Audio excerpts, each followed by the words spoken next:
ગુજરાતમાં ટ્રાફિક નિયમોનું ઉલ્લંઘન છે તે મોંઘું પડી શકે છે। હાલમાં જ ગુજરાતના ઇન્ચાર્જ ડીજીપી તરીકે કાર્યભાર સંભાળનાર ડોક્ટર KLN રાવે આગામી 15 દિવસ માટે ટ્રાફિકના કડક નિયમોનું પાલન કરાવવા ડ્રાઈવનું આયોજન કરેલ છે। એટલે કે જો આગામી 15 દિવસમાં તમે હેલ્મેટ વગર કે પછી સીટ બેલ્ટ વગર કે પછી જો ઓવર સ્પીડિંગમાં ડ્રાઈવ કરતા હશો તો તમને કોઈ પણ પ્રકારની રાહત નહીં મળે। શું છે સમગ્ર વિગત જાણીએ આ વિડીયોમાં। નમસ્કાર, હું નીલમ ખારેચા, આપ જોઈ રહ્યા છો મહામંથન મંતવ્ય ન્યૂઝ। ગુજરાતમાં દરરોજ અનેક માર્ગ અકસ્માતની ઘટનાઓ સામે આવી રહી છે, જેમાંથી મોટાભાગના અકસ્માતો ટ્રાફિક નિયમોના ભંગના કારણે થાય છે। આ પરિસ્થિતિને ધ્યાનમાં રાખીને ડોક્ટર KLN રાવે સમગ્ર રાજ્યમાં 15 દિવસ માટે વિશેષ ડ્રાઈવ શરૂ કરવાની જાહેરાત કરી છે। ગુજરાત પોલીસ દ્વારા રાજ્યભરમાં 15 દિવસ માટે ટ્રાફિક અવેરનેસ અને એન્ફોર્સમેન્ટ ડ્રાઈવ હાથ ધરવામાં આવી છે। આ ડ્રાઈવ દરમિયાન ખાસ કરીને હેલ્મેટ, સીટ બેલ્ટ, મોબાઈલ પર વાત કરતા વાહન ચાલકો, ઓવર સ્પીડિંગ અને નશામાં ડ્રાઇવિંગ કરતા લોકો સામે કડક કાર્યવાહી કરવામાં આવશે। પોલીસ દ્વારા શહેર અને ગ્રામ્ય વિસ્તારોમાં ચેકિંગ વધારવામાં આવશે। હાઈવે પર ખાસ પેટ્રોલિંગ ગોઠવવામાં આવશે અને જરૂર પડે ત્યાં સ્પેશિયલ નાકાબંધી પણ કરાશે।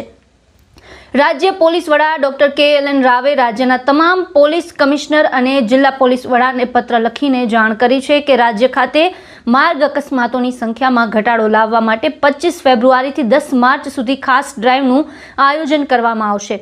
રાજ્ય પોલીસ વડા દ્વારા નંબર પ્લેટ વિનાની અને કાળા કાચવાળી ગાડીઓ સામે તેમજ ટ્રાફિકના વિવિધ નિયમો જેવા કે રોંગ સાઈડમાં ડ્રાઇવિંગ, પેસેન્જર વાહનોમાં પરમિટ કરતાં વધુ પેસેન્જર બેસાડવા, ડ્રિંક એન્ડ ડ્રાઈવ સહિત અલગ અલગ નિયમો બદલ કાર્યવાહી કરવાનું જણાવ્યું છે।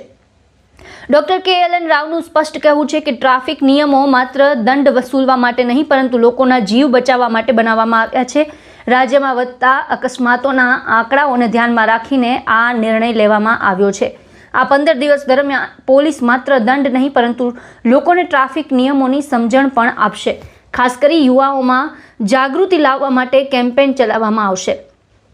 ટ્રાફિક નિયમના ભંગ બદલ કાનૂની કાર્યવાહી કરવા સમયાંતરે ખાસ ટ્રાફિક ડ્રાઈવનું આયોજન શહેર અને જિલ્લાઓ ખાતે કરવામાં આવે છે। તેમ છતાં માર્ગ અકસ્માતોની સંખ્યામાં ગત વર્ષની સરખામણીએ આ વર્ષે વધારો થયાનું ધ્યાનમાં આવ્યું છે, જે અકસ્માતમાં અંકુશ લાવવા માટે મોટર વાહન અધિનિયમ હેઠળની જોગવાઈઓના ઉલ્લંઘન બદલ વાહન ચાલકો સામે કાયદેસર કાર્યવાહી કરવા માટે શહેર જિલ્લા ખાતે ખાસ ઝુંબેશ ડ્રાઈવનું આયોજન કરવામાં આવે છે।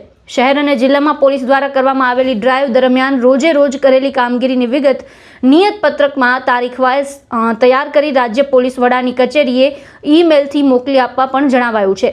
આ પરિસ્થિતિમાં 15 દિવસની આ વિશેષ ડ્રાઈવથી શું માર્ગ અકસ્માતમાં ઘટાડો થાય છે કે કેમ એ જોવાનું રહેશે। ટ્રાફિક નિયમો માત્ર કાયદા માટે નથી પરંતુ જીવન બચાવવા માટે છે અને જો દરેક નાગરિક પોતાના ફરજોનું, પોતાની જવાબદારીનું પાલન કરે છે તો અકસ્માતથી ચોક્કસ બચી શકે છે।